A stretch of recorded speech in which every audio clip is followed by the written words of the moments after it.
Smoking coals and Mario Soul was he, Smoking coals and Mario Soul was he, He called for his pipe, he called for his ball, and he called for his Rangers tree, He called for his pipe, he called for his ball, and he called for his Rangers tree, War, war, war, called the Ranger. War, war, war, called the Ranger. The warriors are we. The warriors are we. There's none so fair that can compare the Ranger infantry, None so fair that can compare the Ranger infantry, Your left, right.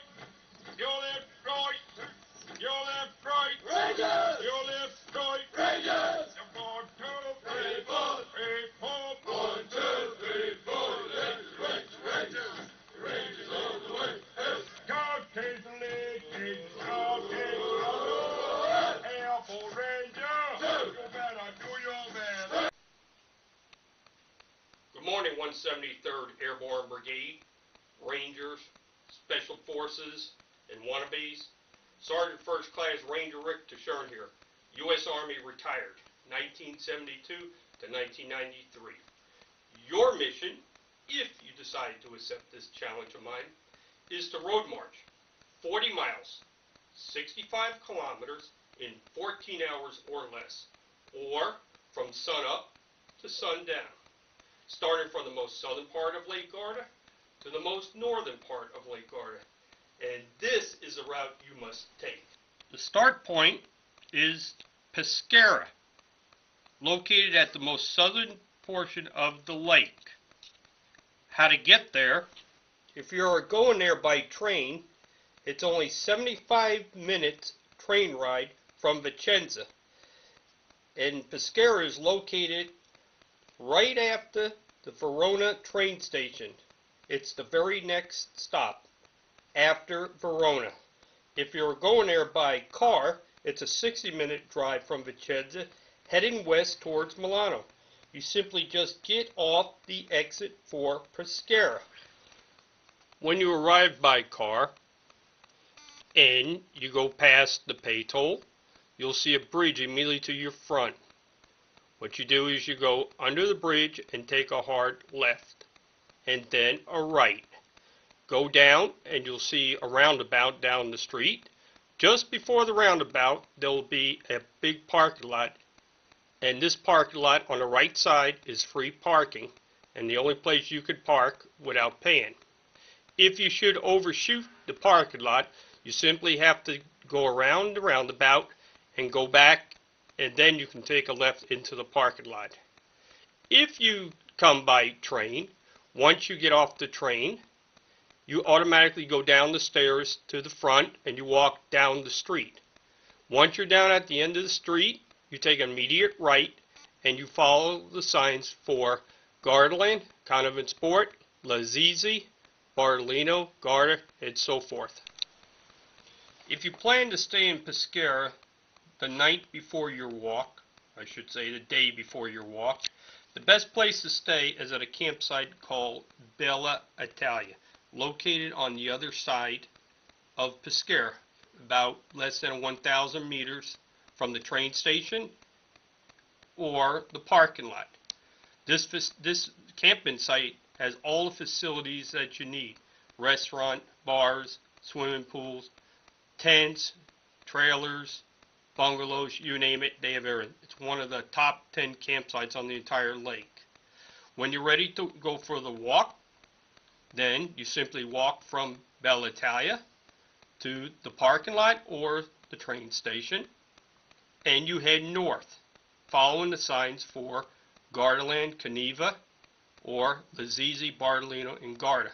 For the first hour to an hour and 20 minutes, this will be the most boring part of the entire walk, simply because it is a distance away from the lake and you won't see it. All you will see is nothing but fields and buildings and traffic and nothing else. Once you arrive at Lazizi, you take an immediate left into the town and then you follow along the water's edge, which are nothing but nice trails and roads. Very beautiful. And you can go from Lazizi to the town of Cesano, to Bartolino, and then to Garda. Once you arrive in the town of Garda, then you have no choice but to get back on the main road and follow it up north. all the way up to Torre de Beneco, and to the halfway point, which is a town called Pi, 32.5 kilometers. From there, you continue heading north, following the towns, up to Castelletto, then to Brenzoni, then heading north to Mount Cesine. Once you arrive at Mount Cesine, you'll be a short distance away from the tunnels, which are considered the dangerous part of the entire trip. When I mean dangerous, I mean that there's going to be traffic, but as long as you stay on the side of the road, you'll be able to have no problem staying out of the way. But you need to be wearing a safety vest or one of those reflective belts. Once you get past the tunnels, then the next town will be Torboli.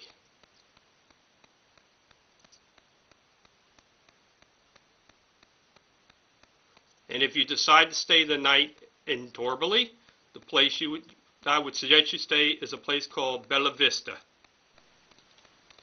The finish point will be at Colonel Darby's War Monument. This is what it looks like.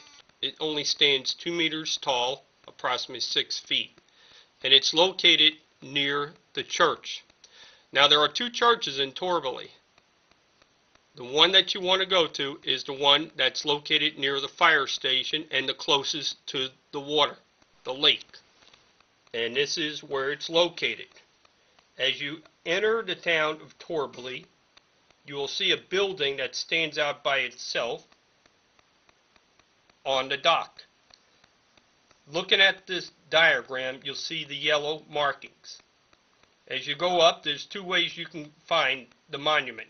You can either take some side roads and look for the church steeple and head straight for the church, and on the right side of the church, as you're facing it, is where Colonel Darby's monument is.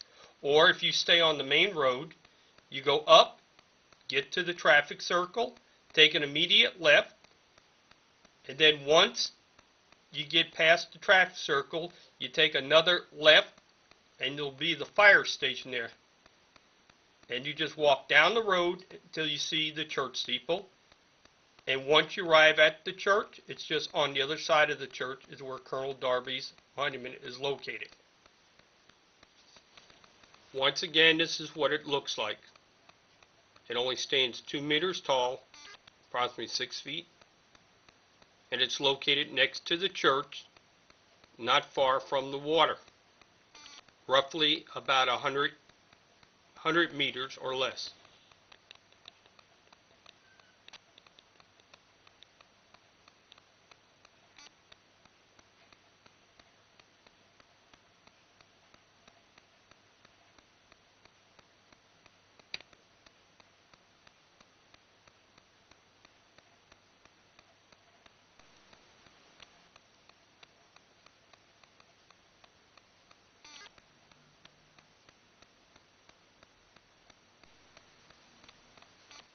Okay, now let's talk about some of the stuff that you need to take with you.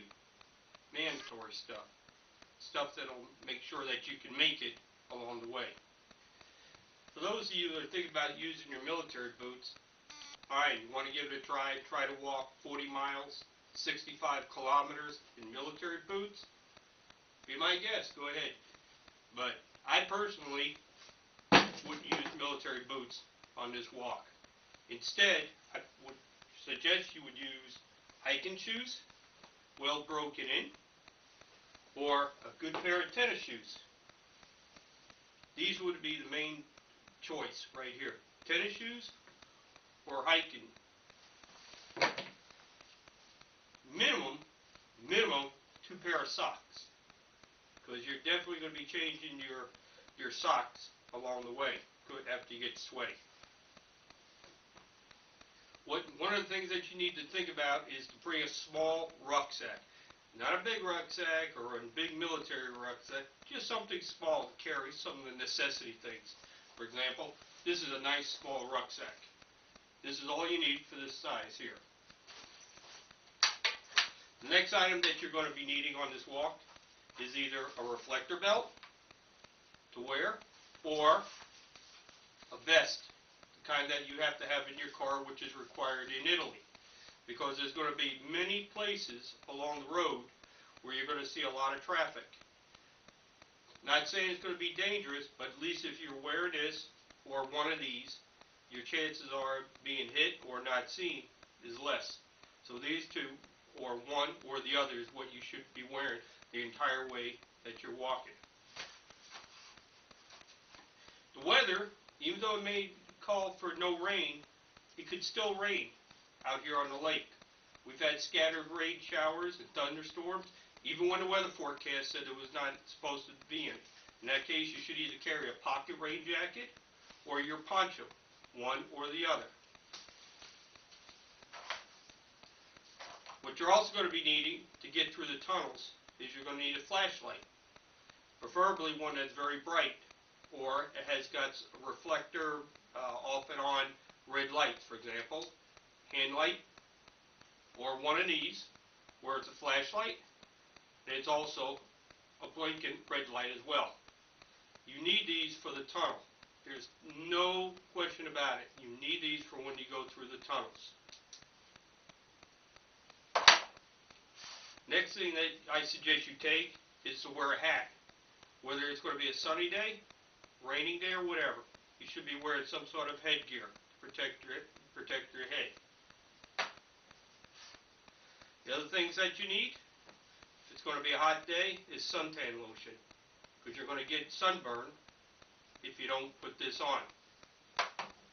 Moleskin for the blisters, or Band-Aids for when you do get blisters. And believe me, you will get blisters if you walk the entire 40 miles, 65 kilometers in one day. Trust me, you will.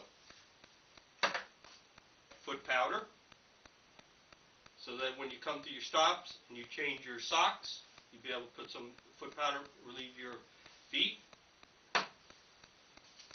Money, so that when you get up to Torberley, you turn around, you can go ahead and take a bus back, or a ferry boat, depending on the time of the year.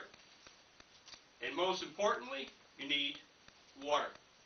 It's up to you how many liters you want to carry, but I would suggest you buy the expendable, disposable water, small little containers. They'll be easier to replace because you'll find places along the road where you can go ahead and stop in a store for about 5 minutes, buy yourself a couple of nice cold ones, and get back on the road walking. Other items that you may want to consider taking, because at some point it's going to get boring, is you may want to bring your tape recorder or CD, iPod, whatever, and just use one earphone in your ear. Not both, just one. Camera is something I would highly suggest you take, because you're going to see some beautiful terrain as you're walking along there. All of it's going to be absolutely amazed by how beautiful it is along the lake, especially if it's a nice sunny day. And last but not least, I would suggest you take a walking stick. That's what I always do. I always take a walking stick, whether I go out in the woods or I go for a walk. This pretty much covers everything what you need, or you should take, when you go on this 40-mile walk.